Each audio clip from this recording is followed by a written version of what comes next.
إنما يخشى الله من عباده العلماء۔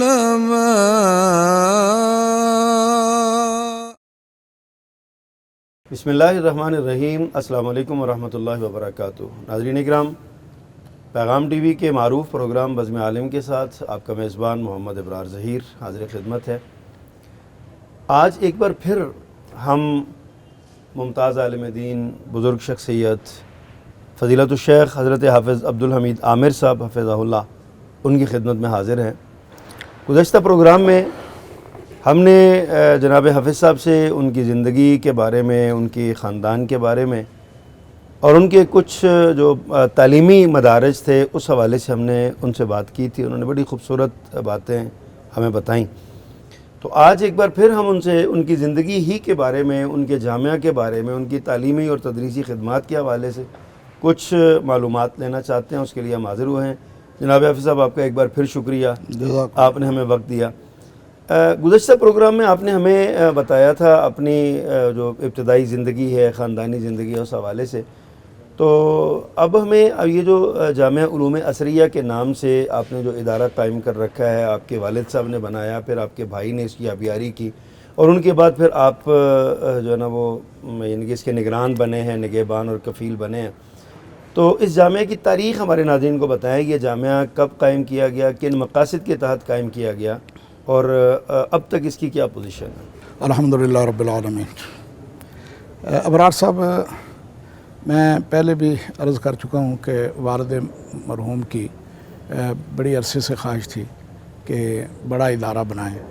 ان کی اس خواہش کو اللہ رب العزت نے شرف قبولیت سے نوازا۔ ان کی دعائیں بھی تھیں، کوششیں بھی تھیں کہ بالآخر جو جہلم میں جو عیدگاہ تھی، جو عرصہ دراز تھے، تو وہاں پہ پروگرام بنا اور اس میں مزید جگہ شامل کر کے اس پہ جامعہ کا نقشہ بنوایا۔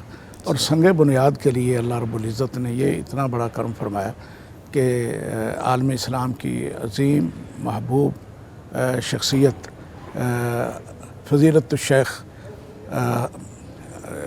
شیخ محمد بن عبداللہ السبیل امام کعبہ وہ تشریف لائے اور انہوں نے یہاں جمعہ بھی پڑھایا، اور اس کے بعد اگلے دن ہفتے کے روز اس جامعہ کی جگہ پہ ابھی صرف یہ زمین ہی تھی کہ یہاں پہ انہوں نے چند اینٹیں لگا کر سنگ بنیاد رکھا۔ تو میں یہ سمجھتا ہوں کہ اس وقت چونکہ تمام پاکستان کے تمام کبار علماء، مفتی اور مشائخ موجود تھے اور ان میں امام کعبہ بھی تھے، تو میں یہ سمجھتا ہوں کہ ان کی دعاؤں کی وجہ سے دعائیں اکٹھی ہوئیں اور وہ ایک جامعہ جو ہے نا وہ چند سالوں میں ہی ایک بڑے کس سن کی بات ہے شیخ؟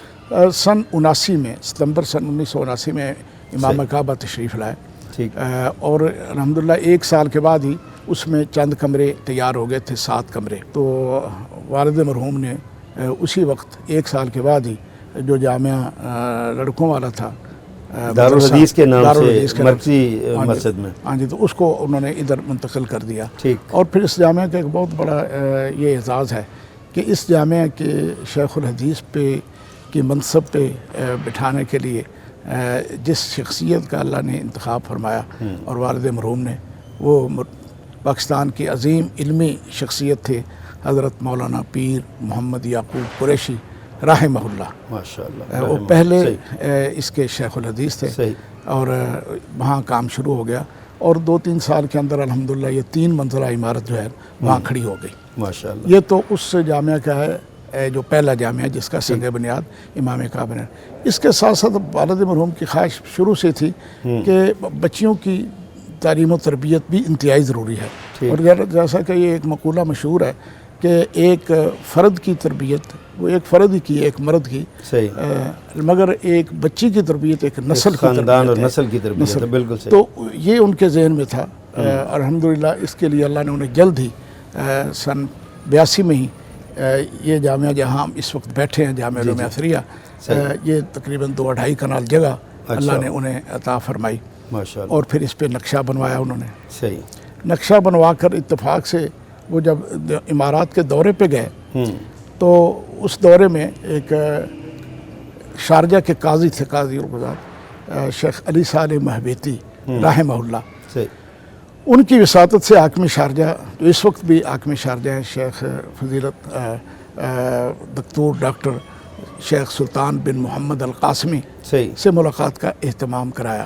ٹھیک، اس وفد میں 4 وفد تھے ایک وقت میں ملنے والے، ان میں والد مرحوم کے ساتھ پاکستان کا ایک اور وفد بھی تھا، ٹھیک، اسی طرح ایک ہندوستان سے تھا بڑے علماء، اور ایک وفد مولانا عبدالرؤف جھنڈا نگری رحمہ اللہ جو نیپال کے جماعت کے بانی تھے، بالکل صحیح، وہ بھی موجود تھے، جس کا اظہار مولانا عبدالرؤف جھنڈا نگری نے خود بھی کیا میرے ساتھ بعد میں، اور ایک خط بھی ابائی کی وفات پہ انہوں نے لکھا تو اس میں انہوں نے ذکر کیا۔ اچھا، تو یہ 4 وفود جب ملے تو اس میں سب نے اپنے اپنی بات کی اپنے اداروں کی، تو حاکم شارجہ جو ہے والد مرحوم سے بہت زیادہ متاثر ہوئے۔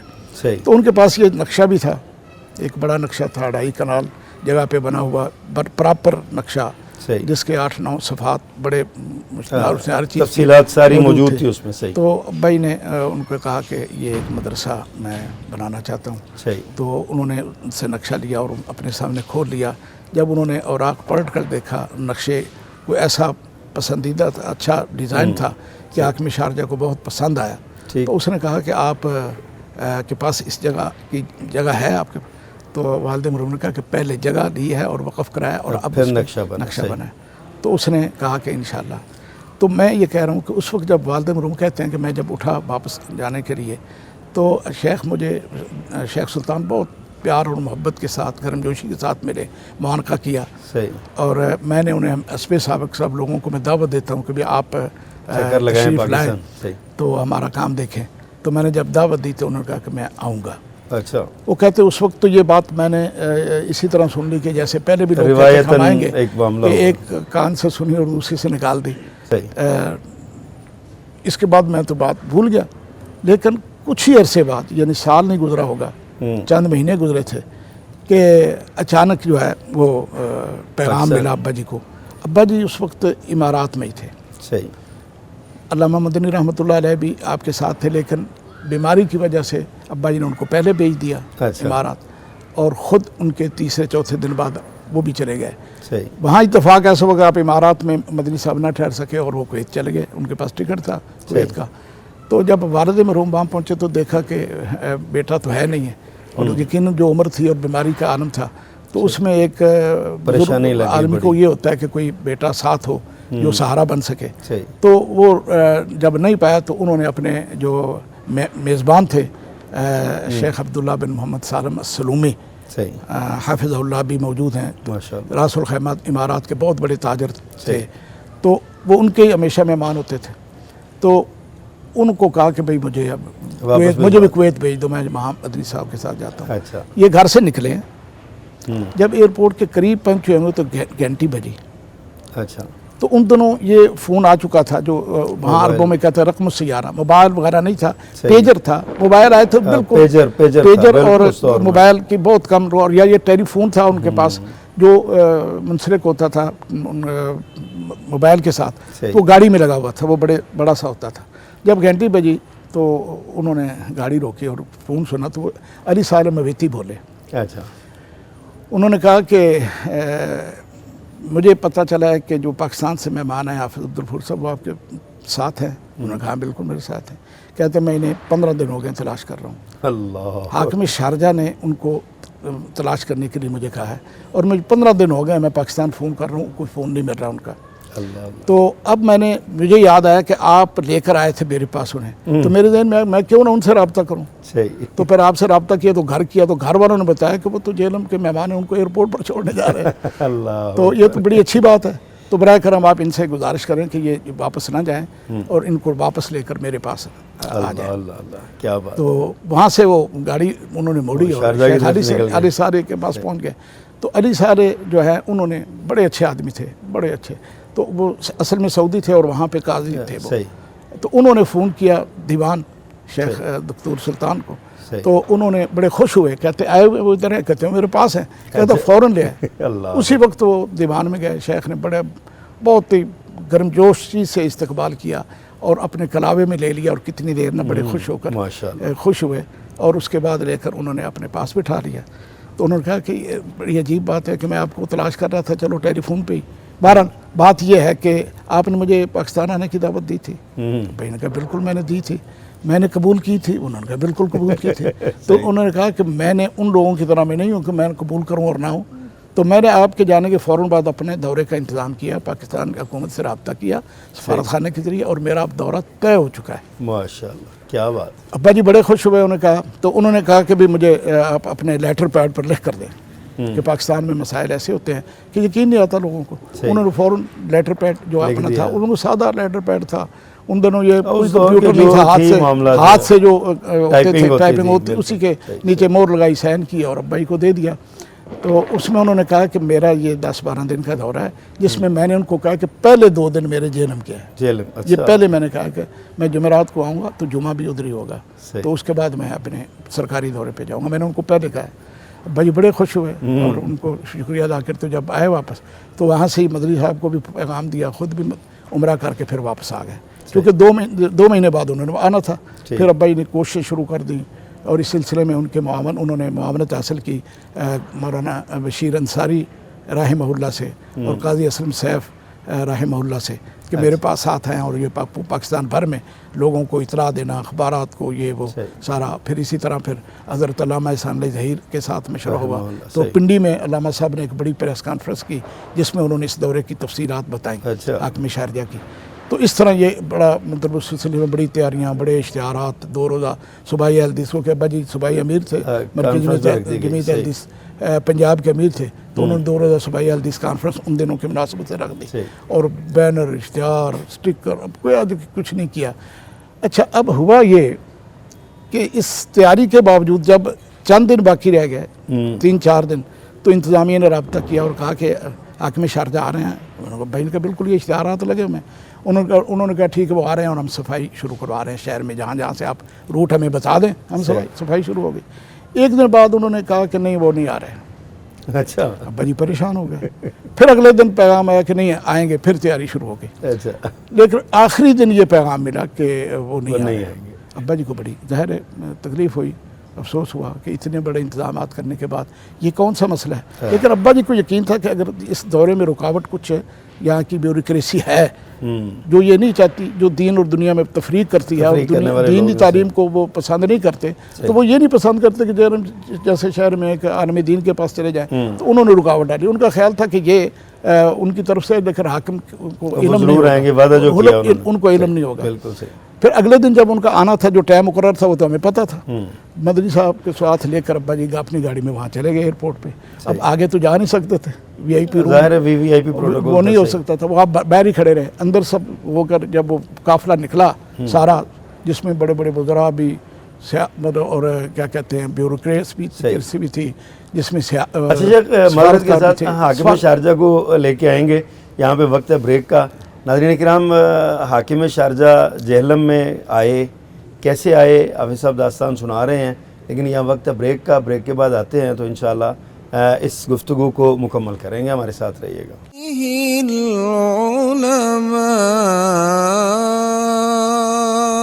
ویلکم بیک ناظرین. پروگرام بزم عالم کے ساتھ ایک بار پھر آپ کی خدمت میں حاضر ہوں. محترم حافظ صاحب، آپ بتا رہے تھے کہ حاکم شارجہ پاکستان آئے، پھر رکاوٹیں آئیں، پھر آپ کے والد بزرگوار حضرت مولانا حافظ عبدالغفور جہلمی حافظ اللہ رحمہ اللہ ان کو لینے کے لیے گئے. تو پھر کیسے وہ آئے جبکہ انتظامیہ نے تو کہہ دیا تھا کہ وہ نہیں آئیں گے؟ اسی بات کو میں آگے چلا رہا ہوں کہ وہاں جب اندر نہیں جا سکے، آپ باہر کھڑے رہے، اور وہ اندر سے قافلہ حاکم شارجہ کا ظاہر سرکاری ایک جلوس کی شکل میں تھا، بہت پیچھے بڑا لمبا قافلہ جس میں وزراء اور سفارتکار کئی ملکوں کے اور بیوروکریسی ساری تھی جو استقبال کے لیے. تو وہاں سے وہ چلے، تو آخری گاڑی جب ان کی گئی تو یہ بھی انہوں نے اپنی گاڑی ان کے پیچھے لگا دی. صحیح. جب وہ گیسٹ ہاؤس میں داخل ہوئے، وہ تو سب گاڑیاں چلیں گی، تو ان کو روک لیا گیا. یہ تو ان کے پاس پرانی سی گاڑی تھی تو اس نے روک لیا. تو انہوں نے کہا بھی آپ کے پاس کوئی نشانی نہیں ہے. اب بھائی نے کہا یہ دیکھیں آپ، ہمارے پاس اشتہارات ہیں، حاکم شارجہ میری دعوت پہ آ رہا ہے، یہ سارا کچھ میرے. وہ آدمی سمجھدار تھا، اس نے کہا کہ آپ گیٹ نمبر فلاں پہ چلے جائیں، 1 نمبر، وہاں پہ ہمارا چیف سیکورٹی ہوتا ہے، آپ اس سے بات کریں، وہ بندہ اچھا ہے. آپ وہاں چلے گئے. وہاں گئے تو اس نے باتیں سنی, بندہ اچھا تھا, اس کو پتہ چل گیا کہ ویسے نہیں آ گئے, ظاہر ہے اشتہارات کچھ ویسے لے نہیں کے ہو آئے سکتے. ویسے اس پہ بھائی نے یہ بھی کیا تھا حفظ بات قدم کے, تو اشتہار کے اوپر اس خط کی فوٹو بھی لگا دی. اسی خط کی جو حاکم شارجہ نے لکھ کر دیا تھا کہ میں آپ کے پاس آ رہا ہوں, وہ فوٹو بھی لگا دی تھی.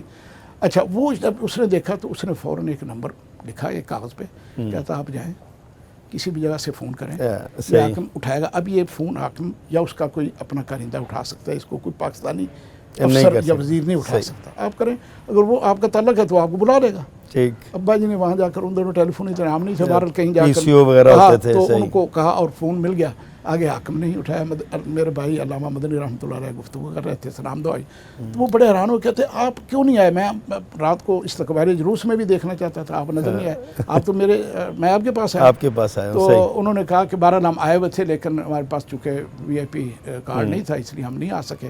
تو کہاں ادھر پنڈی میں ہوں. کہتے انہوں نے فوراً بلایا ظفر اللہ جمالی ان دنوں جو کہ وزیر زراعت تھے, ضیاء الحق کی حکومت تھی, تو اشارہ کیا, وہ ان کے وزیر مہماندار مقرر ہوئے تھے اس سفر میں. تو ان کو بلایا آئے, کہتے ہیں کہ یہ میرے بندے ہیں, ان کو کہیں حافظ عبدالغفور صاحب مدنی صاحب, ان کو اندر بلائیں اندر.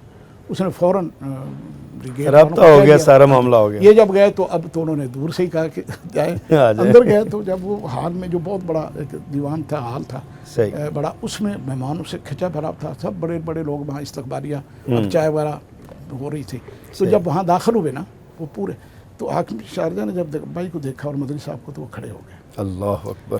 جب وہ کھڑے ہوئے تو ان کا 14 رکنی وفد تھا, آپ اندازہ لگا, ان میں ولیعہد ان کا یا جتنے اور بڑے لوگ تھے وہ بھی کھڑے ہو گئے. اب وہ 14 کھڑے ہوئے, تو اب جتنے لوگ تھے وہاں پہ, وہ بھی سارے کھڑے ہونا پڑ گیا, سفارتکار بھی اور بیوروکریسی کے جتنے تھے, چیف سیکرٹری کیا, جتنے بھی سر کھڑے ہو گئے. اب بھائی جب ان کو ملے تو مل کر بڑے اچھے طریقے سے بھائی کو ایک طرف بٹھایا, دوسری طرف مدنی صاحب کو اٹھا لیا, کرسی خالی کرا کے بیٹھ کے. تو پھر باتیں شروع ہو گئی کہ آپ نہیں آئے. میں تو بھائی نے کہا نہیں, ہم تو آئے تھے لیکن ہمارے پاس نہیں تھا. بہرحال ٹھیک ہے.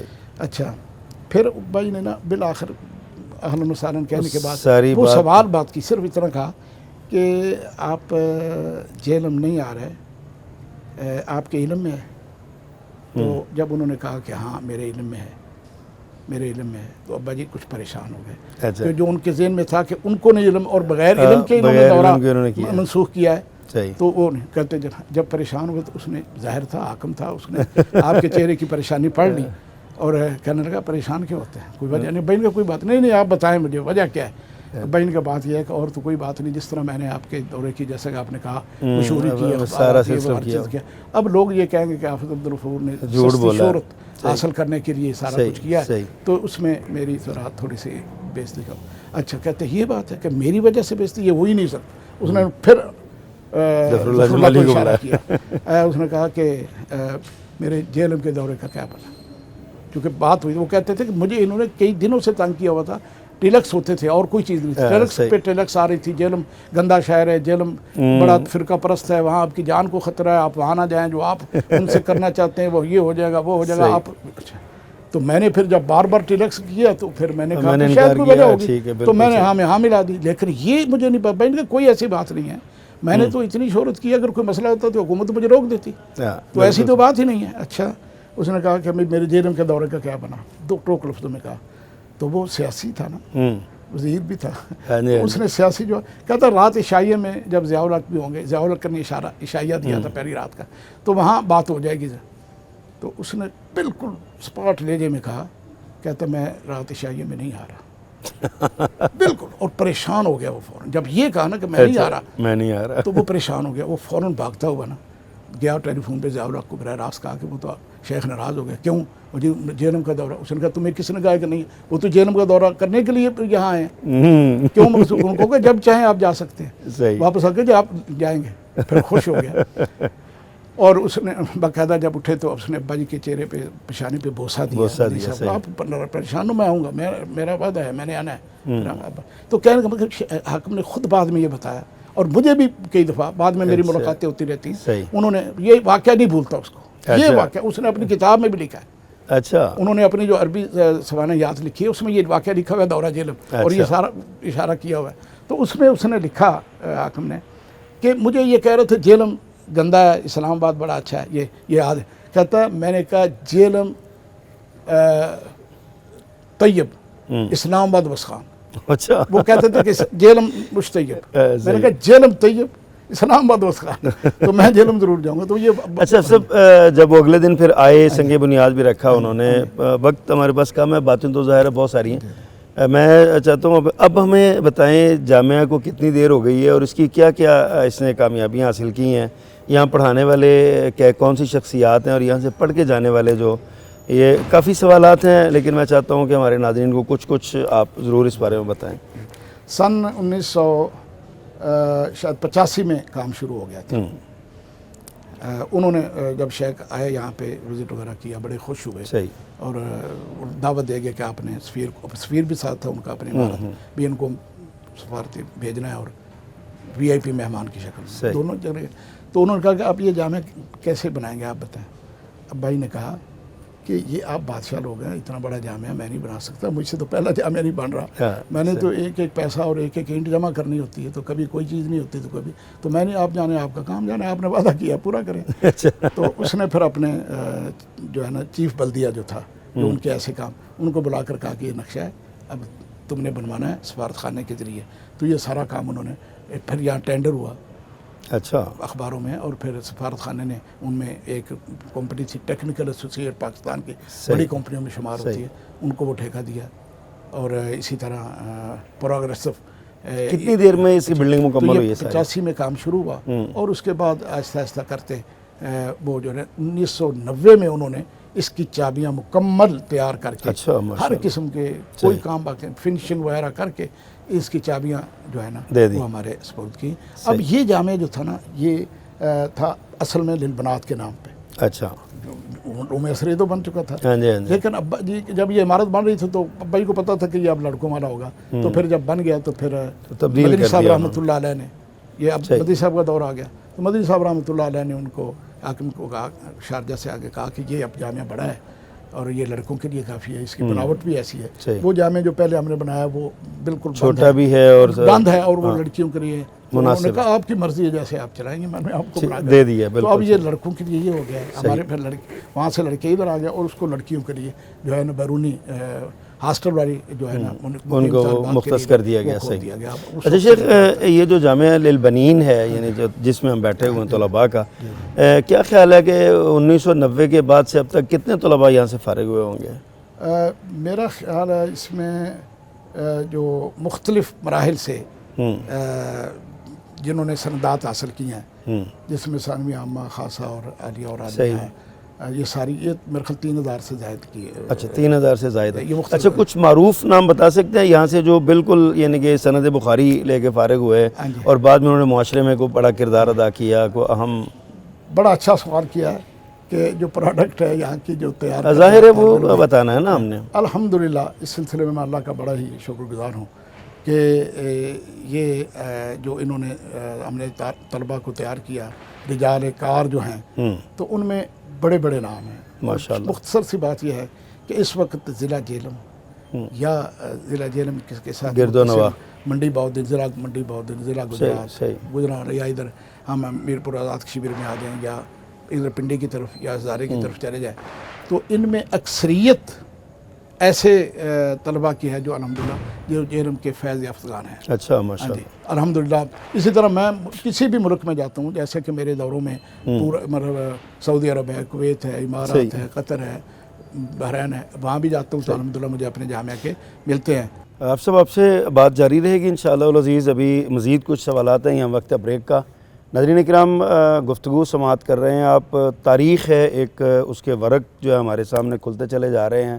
جامعہ علوم عصریہ جہلم کی تاریخ, اس کے سنگ بنیاد, اس کا آغاز محترم حافظ صاحب نے بتایا.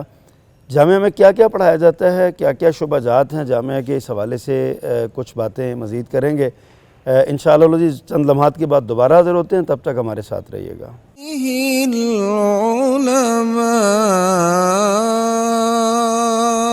ویلکم بیک ناظرین. پیغام ٹی وی کے پروگرام بزم عالم کے ساتھ ایک بار پھر آپ کی خدمت میں حاضر ہوں. محترم حافظ صاحب, میں آپ سے یہ پوچھنا چاہ رہا ہوں, یہ جامعہ اتنا وسیع و عریض ادارہ, اور یہاں پہ یقیناً آپ نے بتایا سینکڑوں لوگ یہاں سے فارغ ہوئے ہیں. میں آپ سے یعنی سوال یہ کرنا چاہتا ہوں, کیا یہاں صرف وہ مروجہ جو دینی علوم ہیں جن کو درس نظامی کہا جاتا ہے، کیا صرف وہی پڑھائی ہوتی ہے یا اس کے علاوہ بھی کوئی اس کے شعبہ جات ہیں؟ کیا کیا پڑھایا جاتا ہے یہاں پہ؟ بڑا اچھا سوال ہے۔ اس سلسلے میں گزارش ہے کہ جامعہ مصریہ جہاں ایک دینی تعلیم کا مکمل ادارہ ہے، وہیں عصری علوم بھی اس میں پڑھائے جاتے ہیں۔ ٹھیک۔ سب سے پہلے تو کسی بھی مدرسے کے لیے ایک بڑے اعزاز کی بات ہوتی ہے کہ وہاں پہ شعبہ حفظ ہو۔ الحمدللہ شعبہ حفظ ہمارا بڑے کامیابی سے جاری ہے، الحمدللہ۔ اور اس کے جامعہ کے اندر 5 حلقے ہیں، اچھا۔ 5 الگ الگ استاد جو ہیں صحیح۔ وہ تعلیم دے رہے ہیں، شعبہ حفظ چلا رہے ہیں۔ اس کے علاوہ درس نظامی کا ایک بڑا شعبہ ہے، جس میں آپ سب کے علم میں ہے کہ ثانویہ عامہ، ثانویہ خاصہ اور عالیہ اور عالمیہ جو ہے، یہ عالمیہ کی سند جو ہے وہ ایم اے عربی اور ایم اے اسلامیات کے برابر ہے، اس کی مکمل تعلیم دی جاتی ہے، اور ہر سال یہاں پہ بچے 8 سال کا کورس کر کے فارغ ہوتے ہیں، اور سالانہ اس کا فنکشن ہوتا ہے، تقریب صحیح بخاری شریف اور جلسہ تقسیم اسناد۔ اور اس کے ساتھ ساتھ الحمدللہ باقاعدہ علوم عصری کے لیے عصریہ ماڈل ہائر سیکنڈری اسکول وہ جامعہ میں قائم ہے، ماشاءاللہ۔ یہ اس کے علاوہ ہے، دونوں کی بلڈنگز الگ الگ ہیں کہ ایک ہی بلڈنگ میں؟ ایک ہی بلڈنگ میں، الحمدللہ اللہ نے جگہ میں بلڈنگ بہت بڑی دی ہے، تو وہ الگ الگ ان کا ہے۔ البتہ میں یہ عرض کر رہا ہوں کہ یہ عصری تعلیم صرف ان کے لیے وہ ہی نہیں خاص، بلکہ جو ہمارے پاس درس نظامی کرتے ان کے لیے بھی الگ سے پورا انتظام کیا ہوا، باقاعدہ ٹائم رکھا گیا ہے، عصر کے بعد وہ استاذ۔ اچھا شیخ، دونوں عصری علوم میں بھی اور دینی علوم میں بھی یعنی پڑھنے والے کتنی تعداد ہے طلباء کی اس وقت آپ کے پاس موجود ہے؟ میں تھوڑا سا عرض کر لوں کہ یعنی جو عصریہ ماڈل ہائر سیکنڈری اسکول ہے، اس میں الحمدللہ جامعہ کے اندر یہ ایک پورا ان کا مین کیمپس ہے، اور اس کے علاوہ اس کے 4 کیمپس اچھا اور بھی ہیں اس کے علاوہ شہر میں اور بعض دیہات میں واقع ہے۔ صحیح، بالکل تو وہاں پہ بھی الحمدللہ وہی نظام جو جامعہ میں موجود ہے وہ ہے۔ اس نظام تعلیم کو جاری کرنے کا مقصد یہ ہے، پہلے یہ الحمدللہ شروع سے والد مرحوم کے زمانے سے جب جامعہ عصریہ شروع ہوا تھا، پہلی چھوٹی چھوٹی بلڈنگ میں، اس میں بھی سکول کا نظام ہم نے چلایا تھا، لیکن اب اس کو اور زیادہ بہتر کر کے باقاعدہ جو ہے نا وہ شکل دی گئی ہے کہ وہ سکول۔ اس میں سب سے اہم بات یہ ہے کہ بچہ جو اسکول کی تعلیم تو پورے پاکستان میں ہوتی ہے، اور بڑے بڑے اسکول ہیں، پرائمری ہیں، مڈل ہیں، ہائی ہیں، اور کالج اور یونیورسٹی، لیکن جو بچہ یہاں پہ تعلیم حاصل کرتا ہے اور یہاں سے وہ مڈل میٹرک یا ایف ایس سی کرتا ہے، تو اس کا جو ہے نا تربیت ایک ایسے اچھے انداز سے ہوتی ہے کہ وہ جو دینی چھاپ ہے وہ ہمیشہ کے لیے اس پہ ثابت رہتی ہے۔ وہی جس کا آپ نے ذکر کیا، آپ نے مکہ مکرمہ میں، مدینہ منورہ میں دیکھا، اور وہاں کا سیکنڈری نظام جو اسکول کا تھا، یعنی وہی آپ کوشش کر رہے ہیں کہ یہاں پہ الحمدللہ اس میں یہ ہے کہ بچے جو یہاں پڑھتے ہیں ان کی دینی تعلیم و تربیت کا بھی پورا اہتمام کیا جاتا ہے۔ اچھا شیخ، تعداد کتنی ہے طلباء؟ یہ اس وقت جو ہے نا ہمارے پاس جو شعبہ حفظ ہے، شعبہ کتب ہے اور شعبہ اسکول ہے، اس میں ہمارے پاس تقریباً 1100 کچھ 30 کے لگ بھگ طلباء موجود ہیں اس میں جو یہ جامعہ میں مطلب، اور یہ اس جامعہ میں مقیم کتنے طلباء ہیں جو یہاں رہ کے پڑھتے ہیں؟ 250 کا کھانا یہاں پکتا ہے، جو رہتے ہیں 250 افراد کا، 250 کا، اور باقی جو ہے پڑھ کے جانے والے ہیں۔ اچھا شیخ، یہاں ادارے میں داخلے کے لیے کوئی آپ نے کوئی کرائٹیریا وضع کیا ہوا ہے کہ کیا کن شرائط کے ساتھ آپ بچے کو داخل کرتے ہیں؟ ہاں، وہ باقاعدہ شرائط لکھی ہوتی ہیں، ہم ہمیشہ جب داخلے کا اعلان کرتے ہیں تو اس میں شرائط لکھی ہوتی ہے، شرائط کے بغیر تو داخلہ ناممکن ہوتا ہے، کیونکہ اس میں پہلی بنیاد یہ ہے کہ بچہ جو ہے نا ناظرہ قرآن بھی پڑھا ہوا ہو، ٹھیک، اور اسی طرح وہ پرائمری پاس ہو، اور وہ اس کے والدین یہ عہد کریں کہ یہ بچہ جو ہے نا جب یہ پڑھے گا تو پوری ذمہ داری کے ساتھ پڑھے گا۔ جامعہ علوم عصریہ ایک بظاہر ایک دینی ادارہ ہے، لیکن ہم نے جو آپ کی پروفائل دیکھی ہے اس میں اس ادارے سے منسلک اور بھی بہت سے ادارے ہیں، مثلا ایک شعبہ خدمت خلق ہے، رفاہی کام آپ بہت کر رہے ہیں، میڈیکل کا بھی اس حوالے سے شعبہ ہے، تو آپ کیا ضرورت محسوس کی آپ نے ان اداروں کی اس کے ساتھ اٹیچ کیا ہے اس کو، شعبہ خدمت خلق کو بھی، شعبہ میڈیکل کو بھی، اور دیگر بھی کچھ آپ کے ادارے ہیں، یا آپ کیا سمجھتے ہیں کہ اس کی کیوں ضرورت پڑی آپ کو؟ لب کے لوگ تو جو مدرسہ بنایا مدرسے کی تعلیم دیتے ہیں، بچوں کو فارغ کر کے چلے جاتے ہیں، آپ عوام کے ساتھ ٹچ ہیں، ان کی ضروریات کو اس طرح پورا کر رہے ہیں۔ اس کی ضرورت کیوں محسوس ہوئی کہ ہم خدمت خلق کا کام؟ صحیح، اصل میں جو ہے نا، اسلام جو ہے وہ دین فطرت ہے۔ صحیح، اس میں جہاں حقوق اللہ حقوق العباد بھی بیان کیے گئے ہیں۔ ہوں، حقوق اللہ حقوق العباد کے بغیر مکمل نہیں ہوتے، اور حقوق العباد حقوق اللہ کے بغیر، ان دونوں کا یہ گاڑی لازم و ملزوم ہے دونوں۔ یہ گاڑی جو ہے نا، اس کے دو پہیے ہیں، صحیح، ان میں سے ایک بھی پینچر ہو گیا یا خراب ہو گیا تو گاڑی نہیں چلے گی، بالکل نہ دنیا میں اور نہ آخرت میں۔ آخرت میں تو ناکام ہوگا جو آدمی صرف باتیں کرتا رہا اور خدمت خلق میں ناکام رہا۔ صحیح، اور اسی طرح وہ آدمی جو خدمت خلق تو کرتا ہے، انسانیت اور اس کے بعد کوئی عبادت کی طرف توجہ نہیں ہے، تو یہ دونوں۔ تو یہ جامعہ علوم عصریہ جیلم کو اللہ نے ایک بہت بڑا اعزاز دیا ہے کہ یہ ان چند مدارس اور دینی جامعات میں ایسا یہ ادارہ ہے کہ جو ان دونوں کو لے کر، حقوق اللہ کو بھی اور حقوق العباد کو لے کر ساتھ چل رہا ہے، اور شروع سے ہی الحمدللہ۔ یہاں اس میں یہ دینی دنیاوی تعلیم، شعبہ حفظ وغیرہ اور علماء کو تیار کیا جاتا ہے جو آئندہ نسل کی تربیت کریں گے۔ اسی طرح یہی جامعہ یہاں پہ خدمت خلق کے تقریباً سارے کام جو ہم سے ممکن ہے وہ کرتے ہیں۔ مثلا پہلی بات اس میں یہ ہوتی ہے کہ بیمار جو ہے دکھی انسانیت کی خدمت، تو اس کے لیے ابھی الحمدللہ سب سے پہلی بات یہ ہے کہ ہمارے پاس عصریہ فری ڈسپینسری ہے۔ اچھا، ماشاءاللہ، اور الحمدللہ وہ سال بھر چلتی ہے، اور یعنی سال بھر میں ہزاروں مریض اس سے استفادہ کرتے ہیں۔ صحیح۔ اچھا، دوسری اس میں یہ ہے کہ عصریہ ٹرسٹ اسپتال بٹیال ہے۔ اچھا، ہسپتال بھی ہے، اور وہ فنکشنل حالت میں چل رہا ہے، لوگ وہاں پہ آتے ہیں؟ وہ اصل میں چلتا بھی رہتا ہے اور رک بھی جاتا ہے۔ رک اس لیے جاتا ہے کہ وہ ذرا دیہات میں ہے تو ڈاکٹر وغیرہ جو ہے ادھر یا لیڈی ڈاکٹر جو ہے نا، وہ کبھی پرابلم ہو جاتی ہے، نہیں ملتے۔ جب وہ نہیں ملتے تو وہ ظاہر رک جاتا ہے، ورنہ الحمدللہ وہ جاری رہتا ہے۔ ایک بات۔ تیسرے نمبر پہ آنکھوں کا مسئلہ بڑا ہے، یعنی موتیے کا آپریشن جو ہے اگر عام جگہ پہ کرائیں گے تو وہ 25-30 ہزار کم از کم خرچ لگ جاتا ہے، بالکل اس سے زیادہ ہی ہوتا ہے۔ لیکن الحمدللہ اس کے لیے الحمدللہ اللہ نے ہم پہ بڑا ہی کرم کیا کہ میرے برادر اکبر حضرت علامہ محمد مدنی رحمۃ اللہ علیہ کے دور میں 12-13 مارچ کو یہاں پہ وہی 19واں سالانہ کیمپ ہوا۔ ماشاءاللہ، 19 برس ہو گئے، 19واں سالانہ یہ کیمپ ہوا ہے۔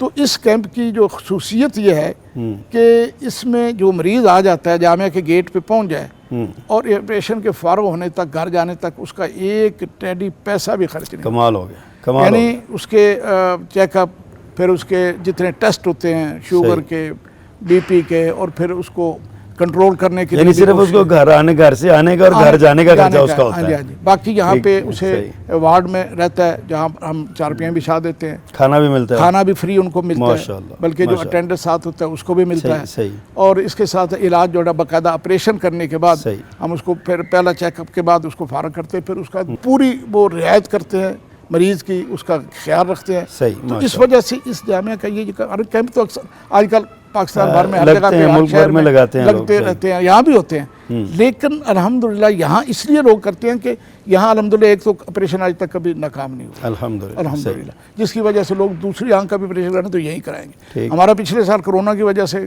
کیمپ نہیں ہو سکا، ہم نے تو تیاری کی ہوئی تھی، اشتہار بھی چھپ چکے تھے، لیکن پابندی لگ گئی، تو اب وہ لوگ نے 2 سال انتظار کیا اور آپریشن یہی کرایا، کیونکہ باہر لوگوں کو پتہ چلتا ہے کہ وہاں سے آپریشن میری خراب ہو گئی، میری آنکھ، یہاں تک کہ میری والدہ کا آپریشن جو ہے وہ بہت پہلے کی بات ہے، وہ ٹیکسلا میں کروایا تھا، جو مسیح جو ہے نا وہ مشہور تھا، نہیں مسیحوں کا، ٹیکسلا کا بڑا مشہور جو عیسائیوں نے بنایا ہوا ہے، تو وہ لوگ وہاں جاتے تھے، ان کا علاج ہوتا تھا، لیکن میری والدہ کا وہاں آپریشن وہ ناکام ہو گیا۔ تو اور بھی بہت سے مثالیں ملتے ہیں، لیکن یہاں الحمدللہ اللہ کا فضل ہے کہ آج تک کوئی بندہ یہ نہیں کہتا کہ میری آنکھ خراب ہے، اور وجہ کیا میں سمجھتا ہوں کہ یہ حسن نیت ہے ہماری بھی، اور یہ جو اس پہ خرچ کرتے ہیں البصر۔ اچھا شیخ، یہ میڈیکل کی سہولتیں دینے کے علاوہ خدمت خلق کے میدان میں اور کیا کیا خدمات؟ اس میں یہ ہے کہ ایک تو ہم جو ہے نا کنویں کھلوا کر اور یا نلکے لگوا کر جو ہے نا لوگوں کے لیے وقف کرتے ہیں، بالکل ٹھیک۔ دوسرے نمبر پہ مساجد بنانے کا یا مدارس، کتنی مساجد اب تک آپ نے بنائی ہیں، کوئی اندازہ ہے؟ اصل میں یہ بے شمار ہے، گنتی میں نہیں ہے، اچھا ہاں جی، ماشاء اللہ. تو بے شمار ہیں، اور مدنی صاحب کے دور میں تو یہ بہت زیادہ تھے. اچھا. تو مدنی صاحب جب آخری سال تھے نا بیمار تھے، تو ایک بات وہ انہوں نے کہی مجھے آج بھی یاد پڑتی ہے. صحیح. کہتے ہیں کہ جب میں چلا جاؤں گا نا تو لوگ آئیں گے یہاں پہ، وہ کہیں گے وہ کہاں گیا وہ بابا جو مسئلے بناتا تھا. اللہ اکبر، اللہ اکبر. تو یہ بات تھی کہ انہوں نے اللہ ان کی خدمات قبول فرمائے. پورے پنجاب میں صحیح. اور آزاد کشمیر میں. اس کے علاوہ یعنی یہاں پہ الحمدللہ یتیموں کو وظائف بھی دیے جاتے ہیں. صحیح. وہ بھی ایک باقاعدہ شعبہ ہے. ٹھیک. 3 سال سے یتیموں کے، اور اس میں بڑے بڑے علماء کے جو فوت ہوئے ان کے اولاد کو یہاں پہ وظیفے جاری ہوئے اور اب جوان ہوئے ہیں. بڑے نام ہیں. صحیح.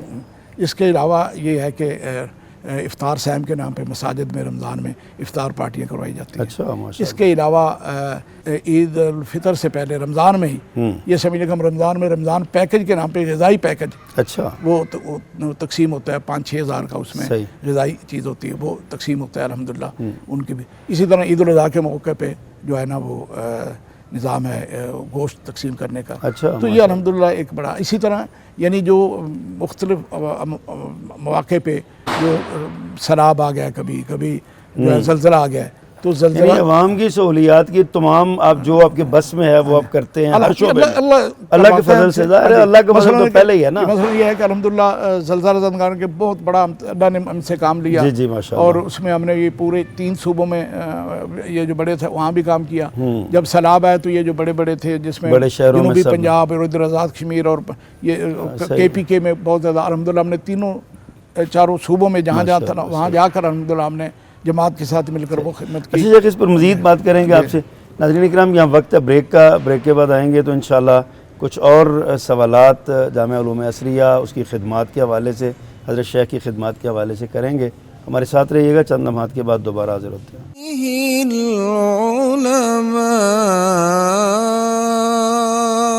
ویلکم بیک ناظرین. پروگرام بزم عالم کے ساتھ آپ کا میزبان محمد ابرار ظہیر ایک بار پھر آپ کی خدمت میں حاضر ہے. محترم حافظ صاحب، آپ نے خوبصورت باتیں کی ہیں، ماشاءاللہ ہمیں بہت کچھ بتایا ہے. جامعہ علوم عصریہ کا ایک شعبہ بچیوں کے لیے بھی ہے، قوم کی بیٹیوں کے لیے ہے. اس بارے میں کچھ تعارف اس کا کروائیں. اس کو بھی آپ ہی مینیج کر رہے ہیں یا کوئی اور اس کو مینیج کرتا ہے؟ اور وہاں کا نظام تعلیم اور نصاب تعلیم، وہاں کا ماحول کیسا ہے؟ جبکہ آج کل ہمارا جس ماحول میں ہم جی رہے ہیں وہاں پہ بیٹیوں کو بہت سارے تحفظات والدین کو ہیں، بیٹیوں کے بارے میں، ان کی تعلیم کے بارے میں خدشات ہیں، بہت زیادہ بڑے مشکل حالات ہیں. تو کیا آپ قوم کو دے رہے ہیں اس حوالے سے؟ جامعہ عصریہ للبنات کے حوالے سے میں یہ عرض کروں گا کہ یہ شعبہ ویسے تو جامعہ کے ساتھ ہے، جیسے یہ جامعہ وہ بھی جامعہ ہے. اور الگ یہ ہے کہ وہاں پہ جو مکمل نظام ہے وہ میرے چھوٹے بھائی حافظ احمد حقیق صاحب کا ہے. ٹھیک. وہ چلاتے ہیں، اور ان کی اہلیہ جو ہیں وہ داخلی طور پہ وہ کام اس کی نگرانی، اور باہر کے امور جو ہے نا حافظ احمد صاحب جو ہیں وہ چلاتے ہیں. صحیح. ایک تو یہ بات. دوسرا نظام جو ہے وہ مکمل وہی نظام جو یہاں ہے بالکل اسی طرح ہے. وہاں بھی شعبہ حفظ ہے. ٹھیک. وہاں بھی درس نظامی کا مکمل شعبہ ہے. ماشاء اللہ. وہاں بھی اسکول کی تعلیم ہے. اچھا. ہاں جی، یہ مکمل ان کے جو ہے نا نظام وہ چل رہا ہے. کتنی طالبات ہیں وہاں پڑھنے والے؟ وہاں پہ بھی پوری مکمل تعداد تو مجھے نہیں، 12 اچھی خاصی تعداد ہے وہاں. اچھا یہ فرمائیے کہ وفاق کا آپ نے ذکر کیا تھا. وفاق کا الحمدللہ وہاں بھی سارا نظام یعنی موجود ہے. ابھی وفاق کے اندر امتحانات ہو رہے ہیں یہاں. اگر وہ ہمارے بڑے اچھے بھائی پھروں سے قاری صاحب احمد صاحب کے مدرسے کے اساتذہ یہاں، تو ان کے عورتوں کے لیے بھی ان کے ساتھ ہی ایک جو ہے ممتحن اس کی بیوی ہے اور ایک کی بہن ہے، یہ بھی. اچھا ماشاءاللہ فیملی اس میں تو آ گئے ہیں. اچھا شیخ، آپ یہاں سے فارغ ہونے والی جو طالبات ہیں آپ کے پاس یقیناً ریکارڈ ہوگا ان کے، وہ عملی زندگی میں بھی کچھ تو ہوتی ہیں نا، ہاؤس وائف بن جاتی ہیں، گھروں میں جا کے بچوں کی تربیت کرتی ہیں سلسلہ. کچھ بچیاں ایسی بھی ہوتی ہیں جو ٹیلنٹڈ ہوتی ہیں یا وہ عملی طور پہ کسی فیلڈ میں چلی جاتی ہیں.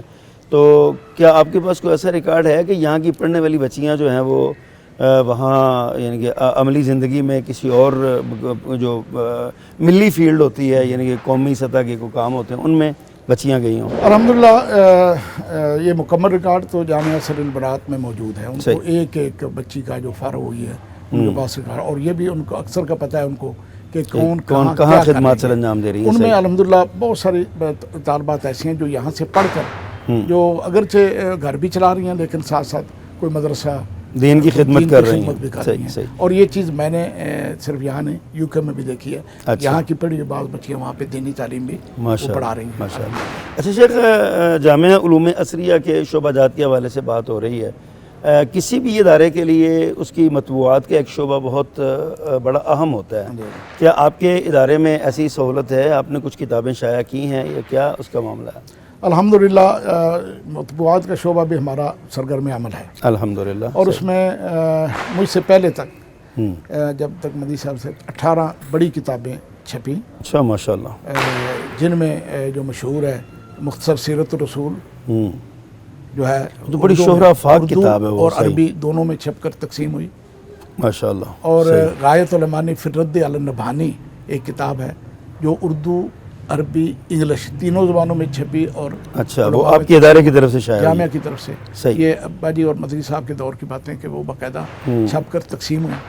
اس کے علاوہ جو ہے نا اردو میں بھی کتابیں اور عربی میں 18 کی تعداد بنتی ہے جو بڑی کتابیں ہیں. بڑی کتاب. جو الحمدللہ یہاں سے اچھا کچھ چھوٹا لٹریچر بھی آپ نے عوام کے لیے کوئی دیا ہے؟ اس کے علاوہ جب سے الحمدللہ اللہ نے مجھے توفیق عطا فرمائی ہے میں بھی کوشش کرتا ہوں.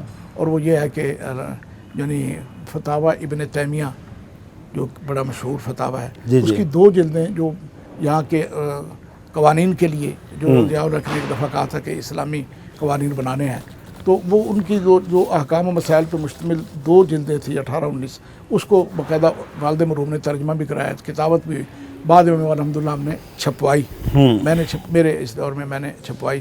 اور اس کے علاوہ بہت سی کتابیں ہیں. ایک اسلامی احکام و مسائل کی کتاب ہے جو ایک بہت بڑا عالم ہے سیرت شیخ سعدی ان کی کتاب ہے بڑی اچھی ہے. ضروری مسائل ہیں اس میں تو وہ بھی ہے. اس کے علاوہ بھی الحمدللہ یہاں پہ بہت ساری کتابیں گاہے بگاہے چھوٹا ہم جو میری طرف سے ہوتا ہے یہاں سے. اچھا کسی بھی جو بالخصوص جامعہ ہوتا ہے یونیورسٹی ہوتی ہے یا ادارہ ہوتا ہے دینی اس کا ایک بڑا اہم جو اس میں ہوتا ہے نا وہ لائبریری اس کی بڑی ہوتی ہے. یعنی جو بھی اسکالر لوگ ہوتے ہیں نا وہ سب سے پہلے سوال کرتے ہیں آپ کی لائبریری کتنی ہے اس میں کیا کیا کتابیں ہیں. سنا ہے کہ آپ کی لائبریری بھی بہت تاریخی ہے اس میں بڑے مخطوطے ہیں اور بہت سارے اس میں وہ کچھ ایسی کیا فرمائیں گے آپ؟ الحمدللہ جو ہمارا لائبریری ہے اس جامعہ کے لحاظ سے میں یہ اگر کہوں نا کہ گجرانوالہ سے لے کر پنڈی تک اس پورے علاقے میں اچھا نہیں اتنی بڑی لائبریری کسی میں نہیں ہوگی یہاں پہ. اندازاً کتنی کتابیں ہوں گی؟ وہ میں تعداد نہیں بتا سکتا نہ مجھے پتہ ہے نہ گنی ہے مجھے علم نہیں ہے. بڑا اچھی خاصی ہر موضوع پہ جو مصادر اور ماخذ جسے کہتے ہیں تفاسیر میں احادیث میں اصول احادیث میں فقہ میں اصول فقہ میں فقہ المقارن میں تاریخ میں جغرافیہ میں سیرہ میں کوئی ایسا الحمدللہ ہر موضوع پہ کتابیں موجود ہیں. کتابیں اور ان کو باقاعدہ طریقے سے جو انداز ہے. یہاں کوئی آپ سہولت دیتے ہیں کوئی P H D M Phil مقالہ لکھنے والے تھیسس لکھنے والے آتے ہیں لوگ یا ریسرچ کے لیے بالکل ہماری طرف یہاں آتے ہیں ہم انہیں موقع دیتے ہیں کہ وہ آئیں یہاں رہیں اور ان کو ہم رہنے کی سہولت بھی دے دیتے ہیں کھانے پینے اور رہائش کے بھی. تو جو آتے ہیں الحمدللہ وہ پورا مستفید ہوتے ہیں. اچھا شیخ آپ کی زندگی کا جب ہم مطالعہ کرتے ہیں آپ کی پروفائل دیکھتے ہیں تو آپ ایک متحرک سماجی رہنما بھی ہیں اور ایک فعال دینی لیڈر بھی ہیں. آپ ایک جماعت مرکزی جمعیت اہل حدیث پاکستان سے وابستہ ہیں اس کے نائب امیر بھی ہیں. آپ اپنے جماعتی تعلق کے حوالے سے ہمارے ناظرین کو کیا بتائیں گے کب سے اس جماعت سے منسلک ہیں اور کیوں منسلک ہیں؟ یہ آپ نے تھوڑا سا میرے بارے میں مبالغے سے کام لیا ہے. میں تو ایک عام چھوٹا سا طالب علم ہوں. جس حد تک مجھے ناچیز سے عاجز سے کچھ ہوتا ہے وہ کرتا ہوں کہ جب سے بلکہ یہ چونکہ والد مرحوم اور ہم نے اپنے بڑے بھائی علامہ مدنی رحمۃ اللہ علیہ کو دیکھا ان کی یہ سمجھنے کہ ہم نے پوری کوشش کی نقالی کی.